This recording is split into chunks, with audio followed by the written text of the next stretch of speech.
네, 여러분 안녕하십니까? 우리 총동문회 소식을 전해 주셨는데요. 한 200명이 넘게 이렇게 오실 줄은 몰랐어요. 네, 처음에 저한테 보고해 줄 때는 130, 40명, 4, 50명 올 거라고 그래서 잘하면 감당하겠다 했는데 210 몇 명인가 된다 그러니까 어떻게 해야 될지 좀 난감하더라고요. 이럴 때는 기도할 수밖에 없죠. 그래서 하나님께서는 에베네셀 여기까지 우리를 도우셨다. 그래서 3년 만에 이렇게 성장하고 또 많은 곳에 복음이 펼쳐지고 하는 모습을 볼 때 참 감사했습니다. 준비를 하고 이번 임원들이 다시 제 신임을 얻는 그런 장면입니다. 간증도 해주시고 또 일본에서 오셔서 간증해 주시고 일본 동문회 회장이죠. 또 괌 지부장입니다. 네, 우리 집사님은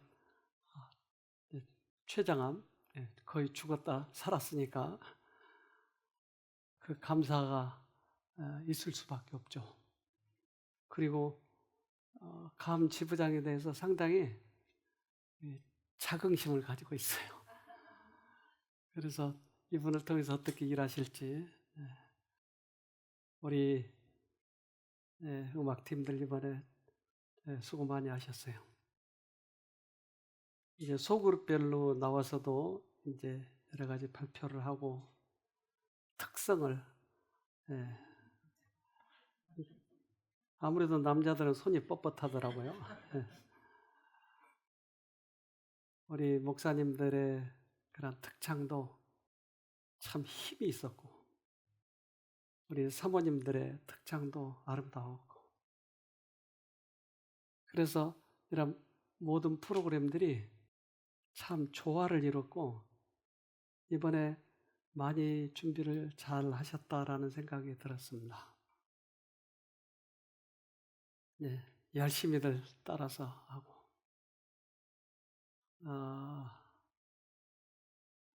네, 식사도 맛있게 했습니다. 우리 이제 내년에 기대가 됩니다. 어떻게 다시 우리 모여서 어떤 변화가 있을지에 대해서 기대가 됩니다.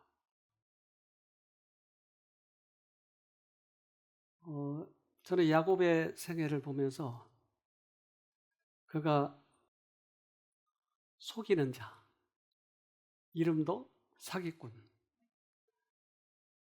네, 그가 어떻게 변화되는가? 네, 이건 엄마하고 범죄를 동조해서 이제 그 엄마의 그 아들 같아요 보니까. 그런데 이렇게 아들을 잘 되게 하려고 했던 행동이 마지막인 줄은 몰랐죠.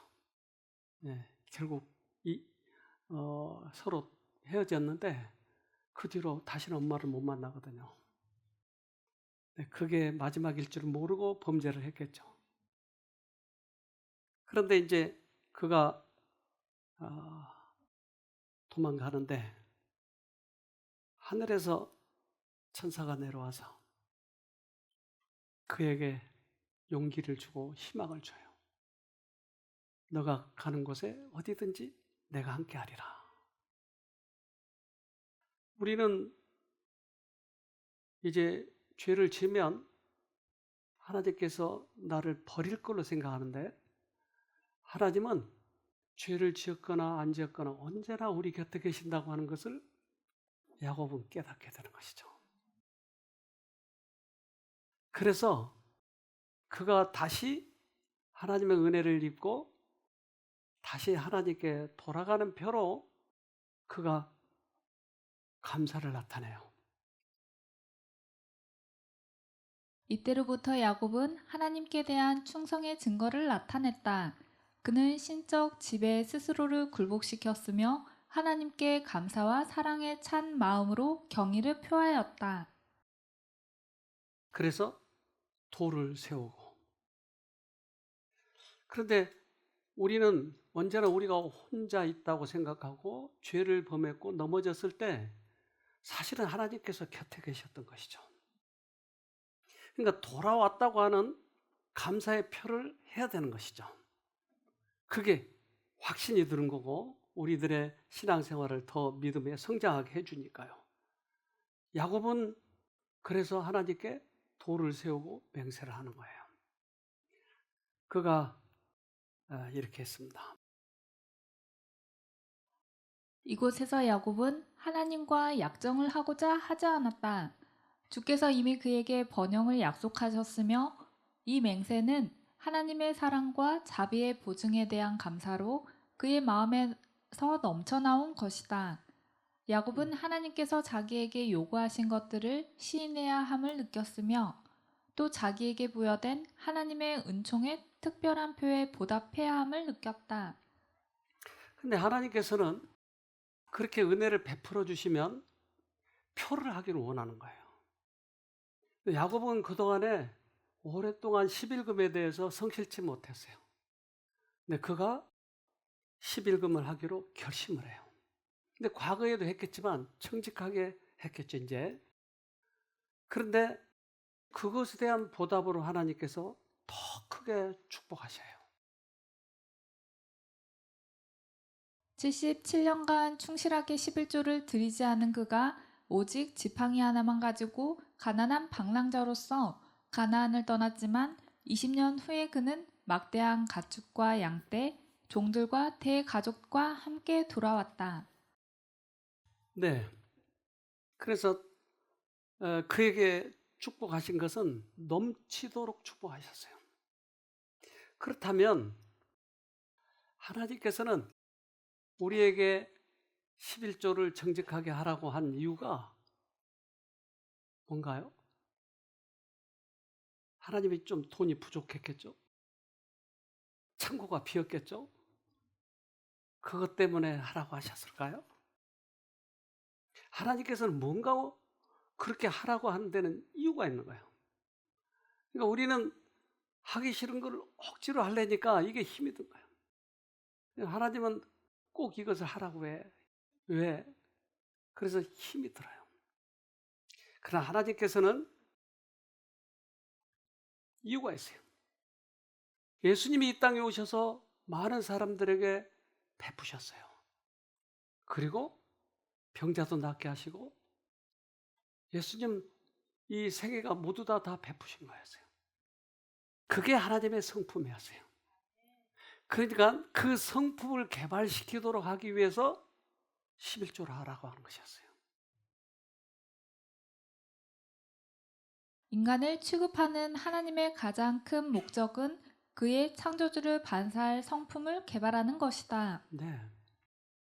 그래서 우리는 최고의 목적은 하늘에 가야 되니까 때때로 교회가 좀 재정이 부족하면 11조를 강조하고 안 내면 벌 받는다 이렇게 설교를 해버리니까 11조는 그렇게 강제로 뺏는 것이구나 이렇게 착각을 해버린 거예요. 그러나 하라고 하신 이유는 우리들의 성품을 개발시키기 위해서. 근데 저는 감사하게도 이제 재무하고 저는 이 모든 이 재정 보고를 제가 보거든요. 그런데 거의 대부분의 우리 교인들이 이것을 하고 있어요. 그래서 참 저는 감사해요. 저는 11조에 대해서 별로 그렇게 강조하지 않잖아요. 왜냐하면 믿음이 자라면 저절로 그렇게 하게 돼 있으니까. 그런데 우리 그래서 모든 분들이 거의 다 축복을 받으리라고 저는 생각을 합니다. 하나님께서는 절대 공짜로 사람을 쓰시지 않아요. 하나님은 반드시 보답을 하시니까요. 우리들의 성품을 개발시키기 위해서 하나님께 감사를 표하라고 하는 것이에요. 다윗은 그가 피곤하고 지치고 음식도 부족하고 했을 때 나발을 만나요. 이름도 좀 약간 나발나발 되는. 근데 나발이 어떻게 했어요? 거절했어요. 왜 그랬을까요? 그의 생명을 지켜주고 적으로부터 보호해주고 한 것에 대해서 약간의 그 음식을 달라고 하는 건데 이것을 거절해요. 그러니까 나발의 관심은 어디 있었냐면 이 세상 왕국에 있었어요. 그의 감사를 몰랐어요. 그래 같은 부부가 살지만 아비가일은 그 참 감사한 것이에요. 그래서 두 사람의 성격이 그게 비교되는 것이죠. 사무엘상 25장 10절로 11절. 나발이 다윗의 사환들에게 대답하여 가로되 다윗은 누구며 이새의 아들은 누구뇨? 그일에 각기 주인에게서 억지로 떠나는 종이 많도다. 내가 어찌 내 떡과 물과 내 양털 깎는 자를 위하여 잡은 고기를 가져 어디로서인지 알지도 못하는 자들에게 주겠느냐 한지라. 거절할 때 피아냥거리고 거절하는 거예요. 다윗이 만약 이때 살인을 저질렀으면 그게 큰 오점을 남겼을 거예요. 근데 현명한 아비가일은 그것을 잘 피하게 해주죠. 우리는 하늘에 내 보화를 쌓느냐 이 땅에 쌓느냐예요. 그래서 나에게 하나님께서 은혜를 베풀어 주시면 그 은혜를 보답하는 것이 나에게 유익한 것이에요. 우리는 이 이치를 모르니까 하나님께 대할 때 인색하게 대하는 것이에요. 그는 하나님께는 부요치 못하였다. 그 까닭은 그가 영원한 보화에 대해서는 아무런 매력을 가지고 있지 않았기 때문이다. 현세의 이득과 현재의 사치가 그의 생활의 골몰하는 생각이었다. 이것이 그의 하나님이었다. 그래서 우리는 하나님을 믿고 하늘나라를 목적으로 향해서 갈 바에야 최선을 다해서 하늘을 놓치지 말자고 하는 거예요. 하늘을 놓치면 아무것도 아니에요, 사실은. 그러면 뭐하러 믿는 거예요? 이 땅에서만 잘 먹고 잘 살자? 그러면 다른 거 믿는 게 더 효과적일 수도 있어요. 이 종교는 그렇게 돼 있으니까. 이 땅에서만 잘 먹고 잘 사니까. 그래서 하나님께서 우리에게 은혜를 베풀어 주신 것이 여러 가지 있잖아요. 주님께서 우리에게 은혜를 베풀어 주셨으면 게으르고 또 질병이 있고 또 우울증이 있고 이런 사람들이 하나님을 만나서 회복되는 경험들도 하잖아요.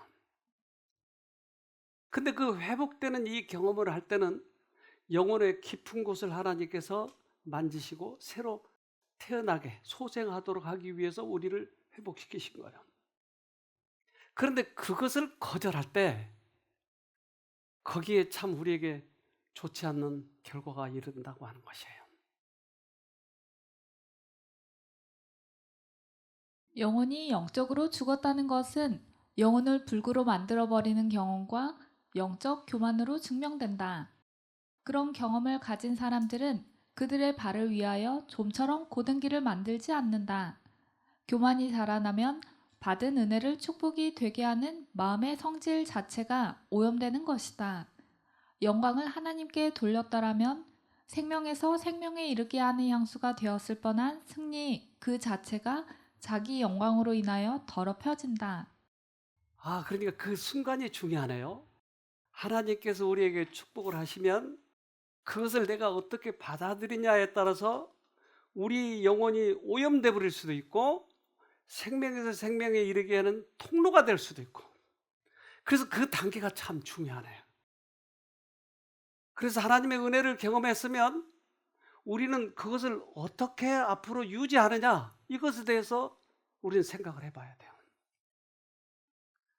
때때로 우리는 병으로서 질병을 회복될 수도 있어요. 때로는 악습으로부터 건져낼 수도 있어요. 때로 우리에게 큰 축복, 재산의 축복을 할 수도 있어요.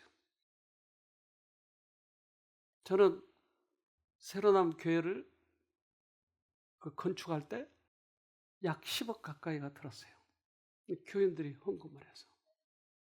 어떻게 그렇게 헌금을 했는지 그때 당시는 벌써 지금 한 10몇 년, 한 20년 전 가까이 되는 10여 년, 그때 그 헌금을 했어요.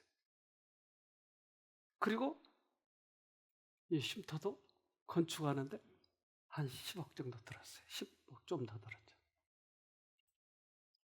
별관도 10몇 억이 들었어요. 그러니까 그 짧은 기간 동안에 어떻게 그렇게 많은 돈을 하나님께서 주셨을까? 지금 생각해도 어떻게 그렇게 모아졌을까? 근데 이제 그 헌금이 딱 끝나잖아요. 그러면 좀 부스러기라도 먹게 좀 더 많이 나와야 되는데 딸깍 거기서 끝나는 거예요. 와, 그래서 몇 분들하고 얘기를 해봤는데 언제나 하나님께서 축복하실 때는 그렇게 탁 끊어주신다는 거예요. 그러니까 부스러기가 없어요. 근데 필요할 때는 꼭 주셔요. 근데 그 축복을 경험했을 때 이 축복을 잊어버리지 말아야 되는 것이 더 중요하다는 것이에요. 그래서 하나님께서는 질병으로부터, 악습으로부터, 여러 가지로부터 나를 구원하셨으면 그 다음에 어떻게 액션을 취해야 될지 여러분 염두에 둬야 돼요. 꽤 많은 사람들이 그 다음 단계에서 안주해버린 거예요. 그리고 이기적으로 다시 돌아가 버린 거예요.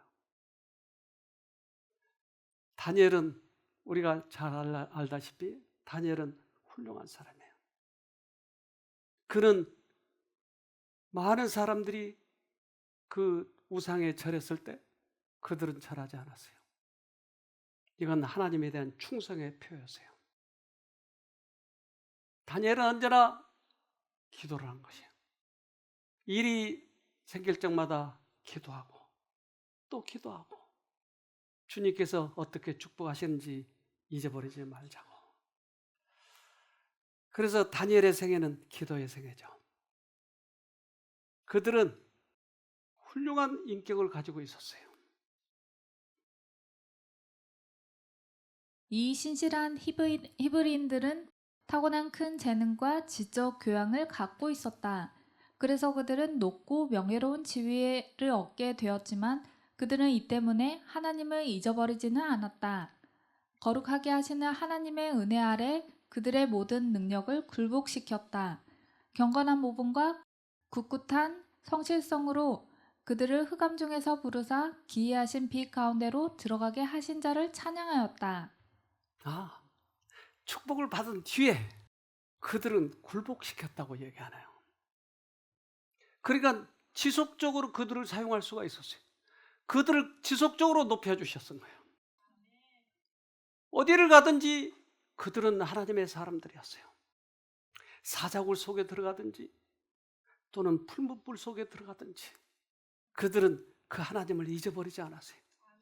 그러기에 그 풀무불 속에 셋이 들어갔는데 몇 명이 있었어요? 그럼 한 사람은 어디서 나왔어요? 그것이 증거였어요. 하나님이 그들과 언제나 같이 했어요. 왜? 그 은혜를 잊어버리지 않기 때문에. 예수께서 친히 풀무불 가운데서 그들 곁에 서시고 그의 임재로 말미암아 교만한 바벨론 왕에게 그분이 바로 하나님의 아들이라는 강한 확신을 갖게 하셨다. 하늘의 빛이 다니엘과 그의 친구들에게서 비쳐나가고 있었고 결국은 그의 동료들도 그들의 생애를 고상하게 하고 그들의 품성을 아름답게 만들고 있는 믿음을 이해하게 되었다. 그래서 이들의 품성이 왜 그렇게 아름다웠는지를 많은 사람들이 보면서 이해하게 된 것이에요. 하나님께 잊어버리지 않고 감사하고. 우리는 연말이 가까워요. 그래서 우리를 뒤돌아볼 필요가 있는 것이에요. 하나님께서는 우리를 어떻게 축복하시는지. 그리고 우리는 목적의 아들이기 때문에 이런 중요한 부분에 대해서는 우리는 항상 염두에 둬야 돼요. 나에게 축복하시면 내가 어떻게 앞으로 반응해야 될지 염두에 둬야 돼요. 근데 여기에 이제 우리 참가자들이 오시는데 저는 이제 그런 부분들을 좀 유심히 보게 돼요. 제가 지난번에 한번 소개한 분은 몸이 갑자기 15kg가 빠졌는데 여기 와서 회복하는 단계에서 누룽지를 좀 잡수라고 해가지고 그 누룽지를 먹으면서 몸이 많이 좋아졌어요. 어떻게 좋아졌어요? 누룽지 때문에요. 이것에 관심이 있는 거예요. 사실은 그들이 하나님의 은혜로 이렇게 좋아졌는데 관심이 누룽지에 있는 거예요. 이번에도 한 분이 오셨는데 밥을 못 잡수요. 소화가 안 되고. 그리고 식사를 하면 이 배에 딱 걸려 있는 거예요. 이게 쑥 내려가 버려야 되는데. 그러니까 이것 때문에 참 힘들어했어요. 그분도 제 강의를 듣고 혹시 누룽지나 주시지 않으려나 해서 그렇게 오신 거예요. 근데 이 누룽지보다 더 좋은 것을 이번에 먹게 됐어요. 여러분 그거 아시죠? 네. 그분 얘기를 좀 들어봅시다. 제가 쉼터에 오기 전에 한 4개월 전부터 스트레스로 인해서 위가 움직이지 않았고 장도 그렇고 그래서 병원에 입원한 일도 많았고 또 한의원에 찾아가서 한약과 또 침도 많이 맞았었거든요. 그동안에 이 한의원 저 한의원 다니면서 약도 지어 먹고 해도 아무 소용도 없고 해서 또 병원에 가서 이제 내과에 가서 위 무력증, 위가 안 움직이는 그런 이제 판단을 하고 약을 처방해 줬는데 그 2달은 하루에 40알을 먹었어요. 그러니까 3개월 만에 몸무게가 15kg 빠졌어요. 한 3개월 동안 죽을 우리 이제 그 일반 밥공기에 한 7업 정도 흰죽을 먹었거든요. 안 넘어갔기 때문에. 그러면 하루에 2kg씩도 빠지고 막 몸무게가 너무 빠져서 내가 정신적으로도 잠이 안 오고 막 우울증, 공황장애까지 다 오더라고요. 12일 날 제가 10월 12일 날 왔거든요. 이번에 이제 그날 와서 이제 아침에 5시 출발해서 오니까 점심 때 이제 혜미가 싹 나왔어요. 아유, 내가 혜미밥을 저걸 어떻게 먹지? 흰죽도 소화가 안 되는데 어떻게 먹지? 하고는 기도를 하고 하나님 한 숟가락이라도 내 목에 넘어가게 해주세요 하면서 그래 그거를 꼭꼭 씹어서 40분이 걸리도록 그거 먹었거든요. 한 숟가락하고 반찬 조금 가져와서 그리 조금씩 늘리는데 올 지나고 떡도 나오고 뭐 빵도 나오고 저걸 내가 어떻게 먹냐 했더만 그래도 내가 그 믿음으로 먹었거든요. 매일 기도를 하면서 하나님 내 이거 목에 넘어가게 해주세요. 계속 입에 한 숟가락 씹으면서 기도를 하고 먹었거든요. 그런데 5일째 되는 날 빵을 먹었습니다. 저 샌드위치. 아니 그걸 먹었는데 그만 쑥 내려가 버렸어요. 그 뒷날부터 약도 한 개도 안 먹었어요. 그 위장약을 가져와서 그대로 있습니다. 그래가지고 이제 먹고 위가 이제 소화가 돼서 또 올라가면 감사기도 드리고 계속 진짜 내가 할 일은 하나님 부르는 것밖에 없다. 하나님 도와주세요. 하나님 내 건강하게 해주시면 내가 부산 가서 열심히 내가 하나님 일하겠습니다. 그렇게 내가 건강만 주신다면 내가 진짜 내가 새로 태어나겠습니다. 그런 마음으로 이제 기도를 하고 이제 계속 소화가 잘 돼서 운동도 하고 했는데 그래서 내가 하나님께 기도하고 간절히 기도하고 하나님 내 먹는 거 소화시켜 주세요 하고 기도하는 것밖에 없었다. 내가 여기 와서 침을 맞았나 약을 먹었나 아무것도 한 것도 없는데 하나님께서 예수님께서 나사 주셨다.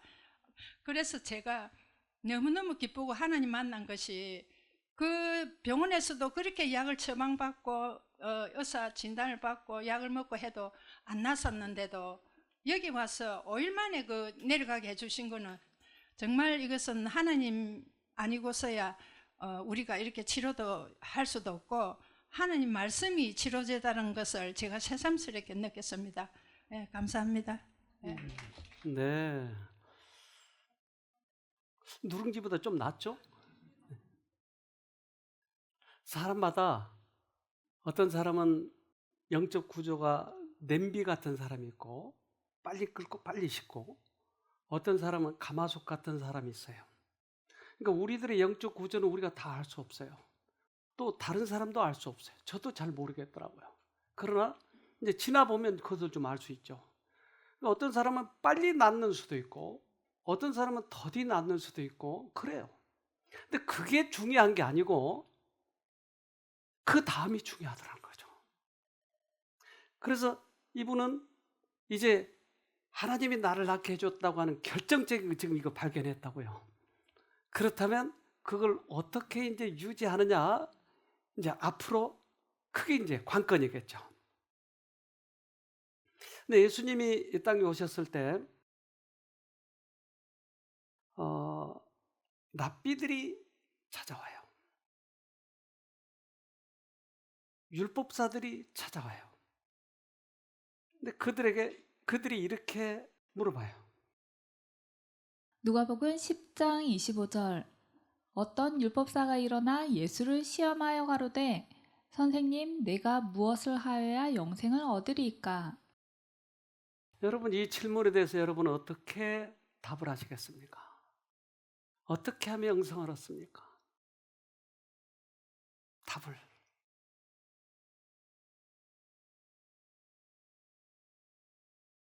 여러분, 무엇을 해야 영생을 얻죠?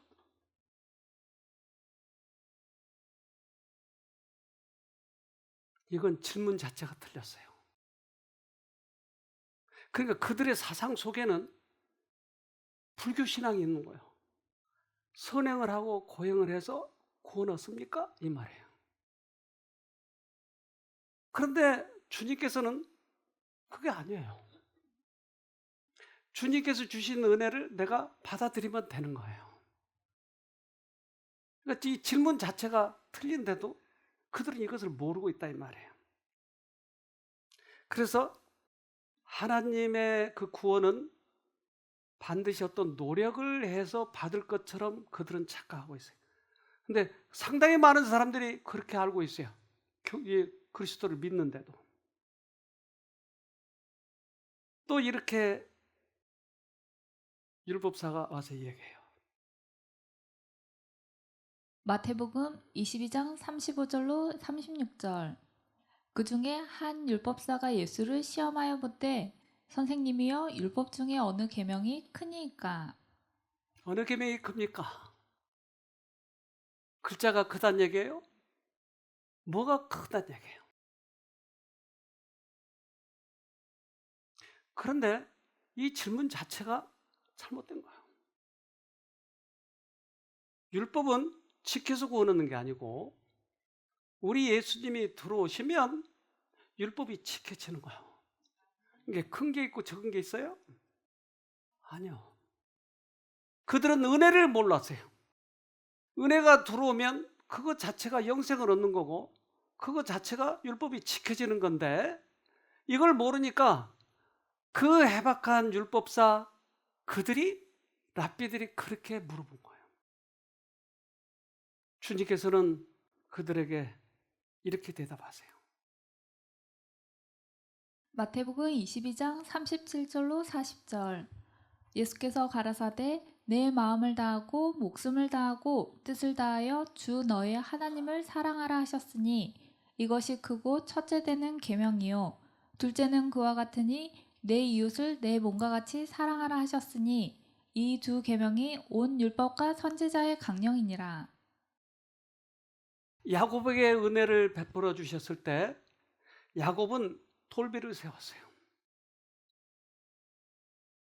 우리는 우리에게 은혜를 베풀어 주셨을 때 우리는 돌비를 세우는 것이 주님께서 원하신 거예요. 그것은 주님이 그것을 받고 싶어서기보다는 이 은혜를 잊지 않도록 하기 위해서 우리에게 그 11조를 내라고 한 이유는 11조를 내야 벌 안 받는다는 이런 얘기가 아니고 우리들의 품성이 변하도록 하기 위한 것이다 라는 것이에요. 즉 하나님께서 우리에게 은혜를 베풀어 주시면 목숨을 다해 주님을 사랑하라고 한 것이다. 첫 번째부터 네 번째까지 계명은 하나님을 사랑하는 방법을 써놨어요. 다섯째부터 열 번째까지는 이웃을 사랑하는 방법을 써놨어요. 이것이 선지자 온 율법과 선지자의 강령이라고 그랬어요. 이것이 율법의 정신이다.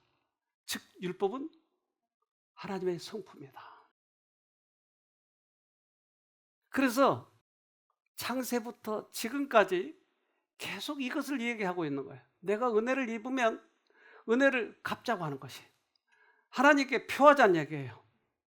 그것이 모세에게 가나안 땅에 들어가기 전에 이제 가나안 땅이 앞에 보이는 거예요. 그들에게 아주 중요한 말씀을 해주시고 싶어요. 즉 이방 관습이 있는 그런 이방 땅에 들어가야 되니까 어떻게 하면 이것을 하나님의 은혜를 유지하느냐. 40년 동안이나 광야 생활하다가 이제 거기 가서 정착을 해야 되는데 무엇을 어떻게 중요한 것을 어떻게 그들이 이것을 유지하느냐 하는 것이에요. 그래서 모세에게 이렇게 얘기해요. 신명기 10장 12절로 13절. 이스라엘아, 내 하나님이 여호와께서 내게 요구하시는 것이 무엇이냐? 곧 내 하나님 여호와를 경외하며 그 모든 도를 행하고 그를 사랑하며 마음을 다하고 성품을 다하여 내 하나님 여호와를 섬기고 내가 오늘날 내 행복을 위하여 내게 명하는 여호와의 명령과 규례를 지킬 것이 아니냐. 신약에 나온 내용과 똑같네요. 신명기에 있는 이 말씀은 우리가 은혜를 입으면 가나안 땅을 점령하면 은혜를 잊지 말고 살아. 이것이 중요한 거야. 우리도 아까 우리 총동문회 그 결과를 봤잖아요. 하나님께서 우리를 여기까지 이끄신 거예요. 에베네스야. 여기까지 우리를 도우셨다.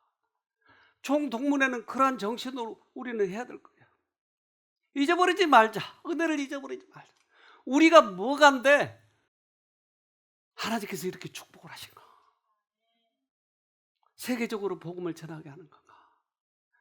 과거에 병 때문에 죽을 뻔한 사람들 아니었습니까? 악습 때문에 지금 방랑자가 될 뻔했지 않습니까? 이런 사람들을 끌어다가 은혜로 우리를 이렇게 세워주셨다 이 말이에요. 그렇다면 그 은혜를 잊어버리지 말자고 하는 거예요. 내가 병들고 힘들 때 하나님께서 우리를 도우셨어요. 저를 도우셨어요. 여러분을 도우셨어요. 그것을 잊지 않고 있어요. 근데 그 감사의 표를 잊어버렸을 때 우리의 영혼이 오염돼 버린 거예요. 오염돼 버려요. 그러면 인생의 가치가 없어지는 거예요. 하나님께서는 어렵고 힘들때도 언제나 우리를 도우셔요. 내게 질병이 닥치면 과거에 건강했을 때도 도우셨고 지금도 도우신다고 하는 것이에요. 질병이 닥쳐오면 하나님의 기억에 떠오른다. 사람들은 그들의 기운이 쇠약해지면 하나님의 도우심의 필요를 느낀다. 그러나 우리의 자비하신 하나님은 당신께 진정으로 도움을 구하는 사람들에게는 결코 돌아서지 않으신다. 그분께서는 병들 때나 건강할 때를 막론하고 우리의 피난처가 되신다. 그래서 건강했을 때는 몰랐어요. 우리를 도우신지를. 어떤 사람은 걸어가는 것만 해도 축복이에요. 은혜 모든 것이. 그런데 내가 아플 때 그것이 은혜였는데 그렇다면 그 아플 때 돌아서면 되는 거예요. 그때도 하나님께서 도우시고 계시기 때문에. 여기 한 목사님이 오셨는데 우리가 수련회 때 그때 우연히 참석했어요. 우리 총동문회장이 모시고 왔죠. 그런데 올해도 수련회 때 참석했어요. 그래도 좀 더 하나님께서 필요하신 부분이 있었는지 그분이 맹장에 걸렸는데 그 맹장이 진단을 잘못해가지고 맹장이 터져버려가지고 복막염이 온 속에 염증이 생겨서 복막염이 생겨요. 그래서 그분 얘기하기가 정말 죽고 싶었다는 거예요. 너무 아파서. 그래서 그 복막염을 수술하고 그 후유증 때문에 여기 오셨어요. 그리고 여기 와서 이제 실체를 보게 된 것이에요. 여기 참가자들이 어떻게 회복되고 또 그들이 무엇을 어떻게 낫는지 이런 것들을 자세히 보면서 자신을 뒤돌아보게 되게 생긴 거예요. 뒤돌아보세요. 근데 이분이 이번에 와서 그 하나님의 도를 깨닫기 시작했어요. 그래서 이분 얘기를 좀 들어봅시다. 일요일 저녁에 갑자기 배가 아프기 시작했고 밤새도록 좀 통증을 느끼다가 다음날 아침에 동네 병원에 있는 내과를 찾아갔어요. 복막염인 것 같다고 빨리 CT를 촬영하고 수술할 수 있는 병원을 찾아가라는 거예요. 그래서 이제 응급차를 불러서 이제 30분 거리에 있는 다른 병원에 갔고 수술을 받았습니다. 보통의 경우에는 맹장일 때에는 한 2, 3일 있으면 퇴원을 해요. 근데 제가 10일을 입원해 있었습니다. 그리고 제가 살면서 처음으로 이렇게 고통받을 바에는 차라리 죽었으면 좋겠다.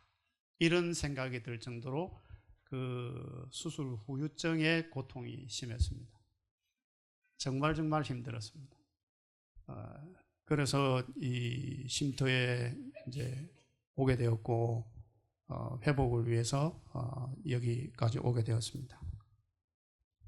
근데 제가 이 새로남 쉼터를 왜 좋아하고 원장님, 사모님을 존경하는가 하면 작년에 이 새로남 쉼터 수련회를 참석해 보게 되었고 올해 수련회를 두 번째 참석해 보면서 이 목회자로서 느끼는 제일 큰 좌절감은 나는 내 나름대로 설교를 잘 준비하고 정말 이 최선껏 다 준비했다고 생각하는데 제 설교를 듣는 성도님들의 마음이 달라지지 않고 여전히 똑같은 모습들을 지켜보면서 내 목회는 정말 아무런 효과도 없구나. 끊임없이 교회 안에서 갈등이 일어나고 다투고 분쟁하고 그리고 그걸 중재하고 해소하는 그런 목회를 하다가 세미나에 두 분을 참석하면서 느낀 부분은 왜 여기서는 성경대로 실제로 성경 속에 있는 그 기적 같은 일들이 여기서는 현장 속에서 그대로 이루어지고 있는지 너무 신기한 거예요. 남편에 대해서 막 죽일 놈 살릴 놈 했던 분들이 오히려 내가 잘못한 것 같아요. 오히려 남편은 너무 좋았던 분입니다. 이렇게 간증하는 것을 보니까 이거는 이 감정의 변화가 아니라 하나님의 은혜와 역사가 아니면 일어날 수 없는 일이거든요. 그래서 정말 이런 일이 성경 속에 있는 일이 이 현장 속에서 일어나고 있구나. 그러면 나는 내가 해온 목회 생활은 과연 무엇인가? 그러는 중에 저도 이제 원장님과 사모님의 방법을 적용해 봤습니다. 제 자신에게 처음으로요. 여전히 제 속에 있는 저만의 쨘 무거운 짐과 유혹거리들을 예수님의 이름을 부르고 뼈저리게 그분을 붙잡았습니다. 그리고 그 죄들에서 극복하고 이기게 된 거예요. 그래서 이것도 내한테 적용하면 이루어지는구나. 그러면 우리 교회 성도님들에게도 이렇게 복음을 전하면 좋겠다. 이런 생각이 들었던 거죠. 이번 기회에 여기에 있으면서 정말 하나님의 방법대로 그런 남은 목회를 해나가고 싶고 사람들을 그렇게 이끌어 나가고 싶습니다. 아멘. 먼저 은혜를 베풀고 그 은혜를 어떻게 우리가 처리하는지를 보는 거예요. 그러면 그 은혜를 감사하고 보답하고 그러면 더. 근데 그 은혜를 무시해버리면 그 다음도 오지 않아요. 그래서 앞으로 어떻게 이제 축복을 받을지, 그래서 우리는 하나님께 찬송하는 법을 배워야 돼요. 시편 103편 1절로 4절. 내 영혼아 여호와를 송축하라. 내 속에 있는 것들아 다 그 성호를 송축하라. 내 영혼아 여호와를 송축하며 그 모든 은택을 잊지 말지어다. 저가 내 모든 죄악을 사하시며 내 모든 병을 고치시며 내 생명을 파멸에서 구속하시고 인자와 긍휼로 간을 씌우시며. 송축하라. 왜? 네 병을 고쳐줬으니까. 그런데 이기적인 것에 빠져버리면 너무 아까워. 돈 내는 것도 아깝고 시간 빼는 것도 아까워. 그걸 할 수가 없어요. 그래서 병이 고쳐지는 단계에 있어서 이것을 배워야 돼요, 사실은. 지난 총동문회 하고 나서 여기 이제 프랭카트가 걸렸어요. 저걸 떼야 되는데 우리 미디어 오브람 선생님은 여자라 그 올라가서 떼는 게 좀 어려웠나 봐요. 근데 누가 그것을 떼줬어요. 잘 보여요, 안 보여요?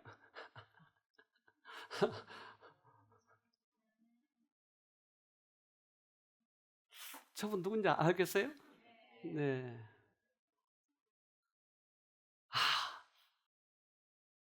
하나님께서 그를 회복시켜 주시니까 그가 이제 이 일을 자원해서 하는 거예요. 우연히 찍었는지 모르지만 저는 감동적이에요. 하나님의 은혜를 어떻게 내가 처리하느냐 하는 것이 참 중요해요. 그러면 하나님께서 더 넘치도록 축복하실 거예요. 우리가 하나님의 주신 은혜에 보답하면 하나님께 영광이 될 것이다. 그리스도의 의의 빛은 우리 앞에 호위가 되고 우리의 보답은 주께 영광이 될 것이다. 이와 같은 보장을 인하여 하나님께 감사드리자. 하늘에 계신 주 하나님이 은혜를 베푸실 수 있는 자리에 그대로 계속 서 있도록 하자. 그래서 30여 년 동안 그렇게 어두운데 빠져 있다가 이제 회복이 되기 시작하거든요. 근데 회복되는 단계에 있어서 저렇게 반응한다고 하는 것은 너무나 기쁜 일이에요. 저는 이 쉼터 생활을 오랫동안 하면서 이게 굉장히 중요하더라고요. 이게 잠깐 그러면 암에서 나왔다가 또 다시 옛날 과거의 생활로 돌아간다면 사기꾼 암을 고쳐주면 뭐 할까요? 사기치죠.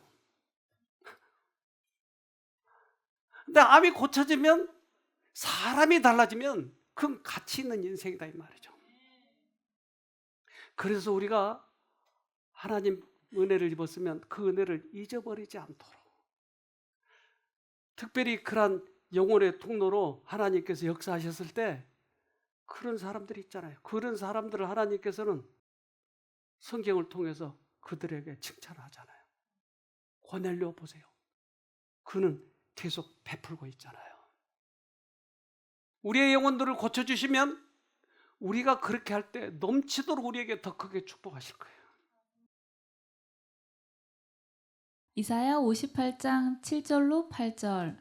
또 줄인 자에게 내 식물을 나눠주며 유리하는 빈민을 내 집에 들이며 벗은 자를 보면 입히며 또 내 골육을 비하여 스스로 숨지 아니하는 것이 아니겠느냐.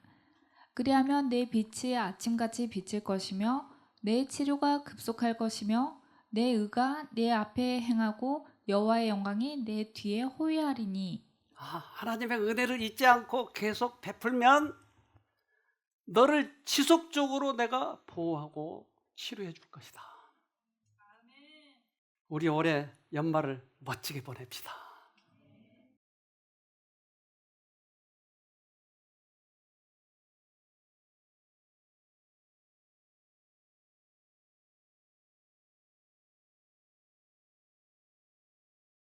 하늘에 계신 고마우신 아버지, 우리를 수년 동안 보호하시고 도우시고 영적으로 오염되지 않도록 지켜주셔서 감사합니다.